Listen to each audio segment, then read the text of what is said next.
Este video está patrocinado por Signora Baccari y su orgásmico aporte a este proyecto de $20. Mil gracias por aportar a este trabajo. Hola mis queridos drugos, ¿cómo les va? Espero que bien. Hoy es un día muy especial, ya que por fin les hablaré de un filme que sí voy a recomendar. Exacto, damas y caballeros. Desde el 30 de abril del año 2021 no había una recomendación en este canal, y lo pueden comprobar. Por mi parte, es un honor traerles la reseña de Macario.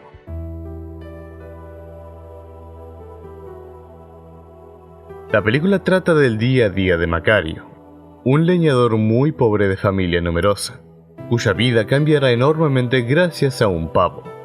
O como él dice, guajolotes. La trama en un principio es difícil de tomar en serio. De hecho, es casi un chiste sacado de Los Simpsons, y no es una exageración. Tan solo miren. Deseo un emparedado de pavo. Miren. No está mal. El pavo está un poco seco. ¡Oh no! ¡La maldición sigue! ¡Qué demonio de las profundidades! ¡El mal te ha creado! Aún así, la película tiene mucho que ofrecer. La presentación del contexto es brillante.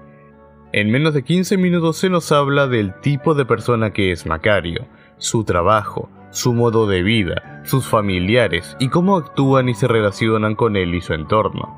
También las fechas en las que transcurre la historia y todo lo que eso implica. El cómo el pueblo cercano a la vivienda de Macario se prepara para celebrar el Día de Muertos. El cómo los individuos con los que el protagonista comercia lo tratan a él y a otros trabajadores o conocidos. Visualizamos los métodos eclesiásticos que tomarán más fuerza mientras más avance la película, y los diferentes métodos que tiene la gente para abortar la muerte. Todo esto no hace más que desarrollarse en la hora y cuarto consecuente. Sé que es apresurado hablar del fantásticamente inquietante final, pero aún así, sin ánimo de revelar la última vuelta de tuerca y lo que ello implica para el protagonista y su familia, quiero destacar la actuación de Pina Pellicer en este segmento, la cual interpreta a la esposa de Macario. Contiene las lágrimas hasta el último minuto, con una voz al borde del colapso, acompañado de sus diálogos poéticos que incluso parecen una sentencia desde el más allá, personificado en la humanidad de una mujer destrozada emocionalmente. Me recuerda a un diálogo de Salvador Mayo, en Dolor y Gloria, uno que nunca olvidé desde que lo aprecié en una sala de cine, rodeado de damas y caballeros de edad avanzada, en el ya lejano 2019. Por eso te lo digo, tienes que huir de sentimentalismos, controla la emoción, no llores. Los actores aprovecháis cualquier pretexto para llorar. No es mejor actor el que llora, sino el que lucha por contener las lágrimas. Es una lástima que esta actriz haya participado tan poco en películas venideras después de Macario, ya que solo actuó en 4 largometrajes y tuvo 3 apariciones en series de televisión como The Alfred Hitchcock Horror. Todo esto entre 1960 y 1965. Podría parecer una pena, pero se transforma en tragedia al descubrir que se había suicidado el 4 de diciembre de 1964. Las palabras de Salvador Mayo no solo me llevan a la actuación de Pina Pellicer, sino que me lleva a fascinarme con todas las actuaciones, todas impecables. Desde el padre que se destroza e intenta mantenerse de pie sin importar qué, el verdugo aterrado, el vendedor de velas, cada uno de los numerosos hijos de Macario, los inquisidores, Don Ramiro, la muerte, todos parecen sacados de una orquesta casi perfecta, que se plasma en pantalla de forma magnífica. Todos son idóneos para el tipo de personaje que representan. Todos tienen ligeros matices en sus gesticulaciones, de la tranquilidad al miedo del verdugo, de la inquietud a la desesperación de Macario en el final, de la indiferencia a la alegría cuando vemos a la muerte reír. Todos hacen un trabajo digno de un extenso aplauso. Esto me lleva a comentarles cómo cada personaje aporta algo. Me resulta fascinante cómo ninguno sobra. desde el triunvirato de seres oníricos que se encuentra Macario hasta todos los mortales que interactúan con él, ya sean los clientes, el verdugo, los inquisidores, sus vecinos, sus hijos, entre otros individuos. Cada ser humano agrega valor a la trama, exploran las temáticas, agregan aristas al contenido planteado, y sin redundar o ser repetitivos con lo que dialogan o hacen. Uno de los muchísimos ejemplos de la película es la charla con el fabricante de velas. Macario parece estar en una celda sin escape alguno, simbolizada por las velas. Queda claro que dan a notar cómo el protagonista es encerrado en su modo de vida. En cambio, el trabajador tiene una ruta de escape a la vista. Su encierro ante las velas es temporal. Además, el diálogo de ambos toca el tema de la muerte de otro modo lo usual, mientras que en la festividad del Día de Muertos la mayoría lo abordan de manera más jovial y hasta carnavalesca. El fabricante de velas habla de la muerte como aquello inevitable, que debe ser tratado con sumo respeto. En contraste, tenemos a la visión melancólica de Macario al ver sufrir a su familia por el hambre, y cómo la situación a pesar de los años no parece mejorar. Hay que tener más consideraciones con los muertos, porque pasamos mucho más tiempo muertos que vivos. Otro ejemplo similar está poco después con la escena de la iglesia.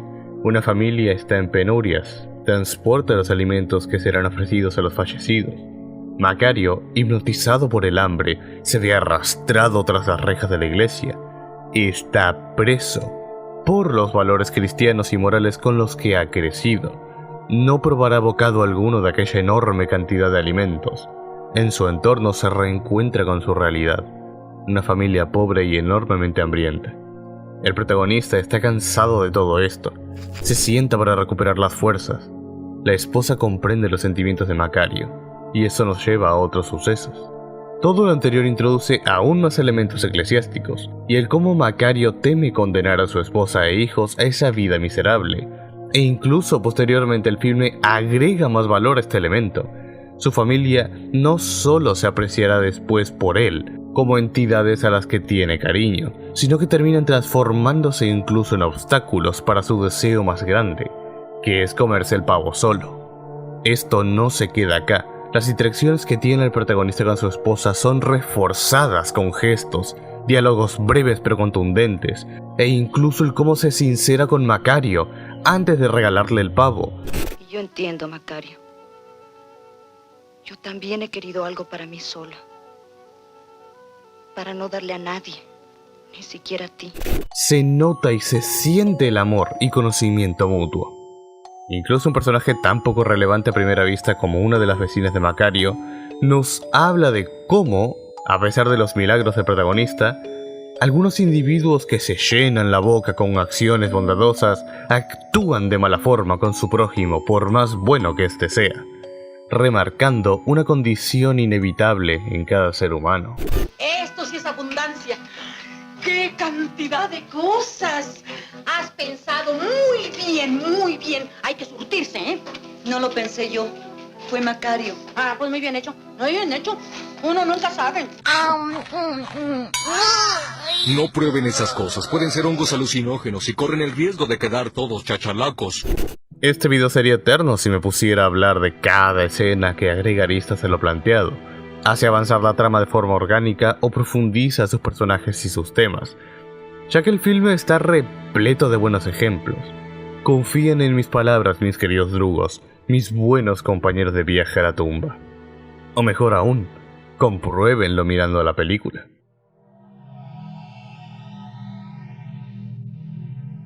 Una comparación recurrente que he notado es cómo Macario se asimila al séptimo sello de Ingmar Bergman, pero considero que el filme mexicano no es una copia del largometraje sueco, sino que además de ser más humana y accesible, logra crear su propio mito. Mientras que la inquietud existencialista del caballero es gracias al desconocimiento de lo que hay más allá de la muerte, con Macario, esa inquietud existencialista es impulsada por el hambre. Algo tan terrenal como eso da a luz un viaje que nos llevará hasta el fondo del abismo de nuestra alma, el abismo del vacío que es el final de la vida, del abismo que es simplemente el hecho de existir en esta tierra tan anárquica e incontrolable en muchos sentidos. no busca la solemnidad melancólica y filosófica del cinta de Bergman, en un contexto más fantástico y caballeresco, sino que se centra en el dilema del humano en general. Mientras una termina siendo más clásica, la otra termina siendo más cercana a nosotros, tanto por el tipo de personajes usados como la manera de introducir a los temas. No todos hemos tenido una experiencia similar a las que se presentan en el séptimo sello, pero puedo afirmarles que todos nosotros hemos tenido como mínimo una experiencia parecida a lo que sucede en alguna parte del filme de Macario. En un punto estuve hablando con una dama que aprecio mucho, la cual me dijo: ¿para qué tenía tantos hijos si no los podía alimentar, si no les podía dar una buena vida? Esto nos introduce a otro punto brillante de Macario. El filme nunca justifica a sus personajes, sino que los retrata y presenta como lo que son, humanos. El guión trata como la muerte a los integrantes de la historia, sin discriminar por ningún motivo, sin dar ningún tipo de ventajas. Todos son humanos con sus cosas buenas y cosas malas, pero que inevitablemente morirán, y no todos aprenderán a vivir. Además, el guión deja muy en claro cómo funcionan los elementos fantásticos de la obra. Sus reglas, alcance y límites están perfectamente definidos. Tal es así que me atrevo a decir que esa prueba de Deus Ex Machina, o de los conocidos y popularmente llamados guionazos. La dirección da cátedra de cómo aprovechar todos los elementos audiovisuales en pro de la profundidad temática y narrativa. Por ejemplo, el uso del surrealismo en un sueño, con el que se retrata tanto el futuro de Macario como aquella injusticia social entre pobres y ricos. A la par, se refleja cómo incluso los muertos tienen más para comer que los pobres. Esto se encuentra planteado teniendo en cuenta todos los elementos mostrados antes de dicha pesadilla, reforzando aún más el punto. El cómo se usa la oscuridad, los paisajes, el onirismo, la luz o diversos símbolos para reforzar las ideas planteadas me fascinan. Me quedaría sin lengua si describiera cada ocasión en la que el filme demuestra su excelencia, pero con la fugacidad de mis ejemplos espero que les baste. Además, es casi redundante explicar por qué cada punto funciona como tal, ya que todos forman parte del mismo patrón, en el sentido positivo de la palabra, ya que es presentado, es profundizado, se le pone aristas, se presenta lo bueno y lo malo del mismo, y se hace un conjunto homogéneo y bastante completo. En sí esto se repite todo el tiempo en casi toda la película, así que derechamente lo que acabo de decir resume bastante bien lo que es Macario en su integridad. Si consideran que estoy siendo vago en cuanto a ejemplos en general, es porque en verdad deseo que vean y disfruten esta película tanto como yo. En un tono más personal, considero que cada línea de este guión es indigna por no poder transmitir lo que la obra me ha impresionado. Pero, siendo fríos, sé que estoy haciendo mi mayor esfuerzo en no revelarles mucho para intentar interesarlos en ver este largometraje, y que puedan degustarla de un modo u otro. Les digo esto, mis queridos espectadores, no para justificarme, sino para que comprendan en parte por qué este video es como es. Para no dejarles un gusto agridulce, quiero hacer una pequeña acotación. Me impresiona cómo el director de Macario hizo Doña Macabra, en el año 1971, una de las comedias mexicanas más decepcionantes que he visto en los últimos años. Luego veo que no la guionizó, y entonces me quedo tranquilo, como la vaquita feliz que soy diariamente. Eso sí, mi amor por este filme no me ciega, por lo que puedo decirles con sinceridad que este largometraje no es perfecto. Si bien los efectos especiales son rudimentarios, no son malos, funcionan para lo que se busca transmitir, pero eso no quita que su inclusión esté implementada a destiempo en algunas ocasiones.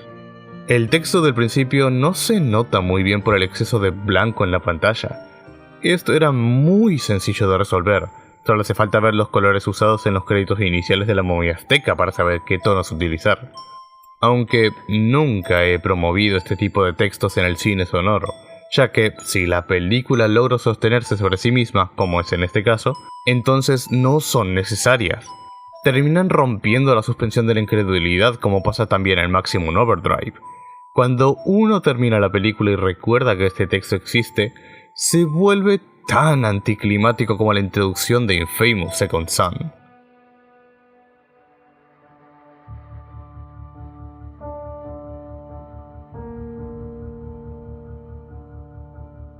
Es irónico que marque esto, ya que la película da a entender la importancia del Día de Muertos y qué se hace en él, utilizando la narración audiovisual. La presencia de este texto inicial no cumple ninguna función más allá de destacar la posibilidad de la desconfianza del público para comprender la película, o que el equipo creativo desconfiera un poco de su producto de un modo u otro. Otro punto que resulta desagradable en retrospectiva, pero que en sí no afecta a la película en su conjunto, es como la esposa de Macario no tiene ningún nombre y que no se nos hable casi nada de su pasado o su relación. Teniendo en cuenta el peso de este personaje hacia el protagonista, termina siendo un punto agridulce, ya que si bien esto hace falta, el largometraje nos cuenta lo suficiente como para que la conozcamos y entendamos, pero no tanto para que lo primero se profundice mucho. Pero, repito, no le resta la calidad al producto final, mantiene un balance muy justo. El guión, la dirección, la fotografía, las interpretaciones, los personajes y el manejo de sus temas son espectaculares. Y eso no puede llevarnos a otro lado que no sea una batalla moral y teológica memorable y brillantemente ejecutada, que sin duda se quedará en mi mente por muchos años. La lucha de Macario con el diablo nos habla del mundo terrenal y de los placeres del mismo. El cómo irónicamente el protagonista no puede o sabe que no tiene sentido acceder a ellas de ciertos modos, y al mismo tiempo habla de cómo cada hombre puede caer con ciertas cosas. La lucha de Macario con Dios nos habla sobre la relación del protagonista con su fe, y los diálogos que tiene con el Padre Celestial son brillantes. Un hombre roto, con un único deseo, que comprende lo que cree, y cómo a pesar de su humanidad y negación a la petición de Dios, se tuerce para complacerlo. Mis palabras no son más que ceniza en comparación a las impecables palabras escritas por los guionistas, e interpretadas magníficamente por Ignacio López Tarao y José Luis Jiménez. Damas y caballeros, mis queridos drugos, nuevamente me enfrentaré al copyright para que gocen esta secuencia en su totalidad. Hombre, yo te pido, hazme una pequeña caridad. ¿Tú, señor? ¿Tú quieres un pedazo? Apenas un bocado, si es que tú quieres dármelo.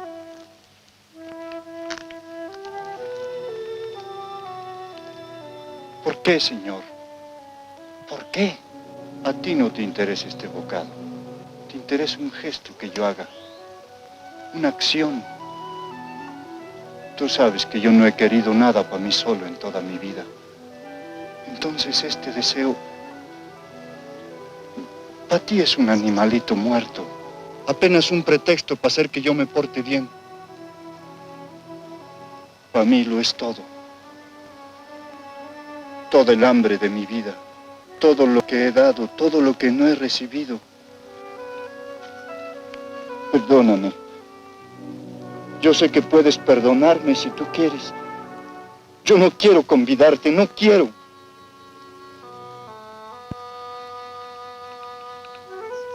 Pero si de veras te interesa este bocado...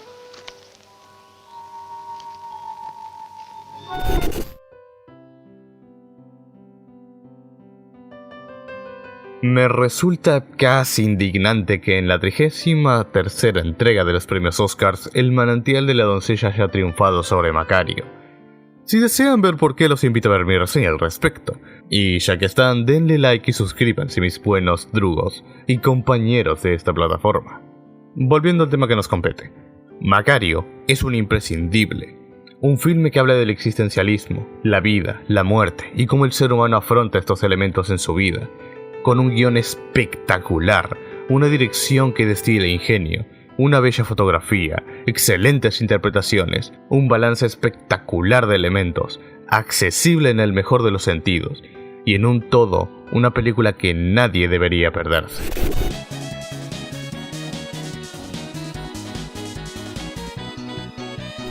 Si te interesó aunque sea un poco lo que he hablado acá, te invito enérgicamente a verla. Por haber llegado hasta acá, te dejo dos regalos. Te dejo la película completamente a color y en HD en la descripción y la versión original en blanco y negro, la cual te recomiendo ver primero. Así que no tienes excusa si deseabas verla. Adelante. Si desean apoyar estos trabajos, los invito a ver los precios que manejo en PayPal, Mercado Pago y Patreon, que los tendrán en pantalla. Si desean ver más, acá les dejo varios videos en pantalla que les podrían interesar. Recuerda seguirme en mis redes sociales y sin más que decir, muchas gracias por ver y hasta la próxima.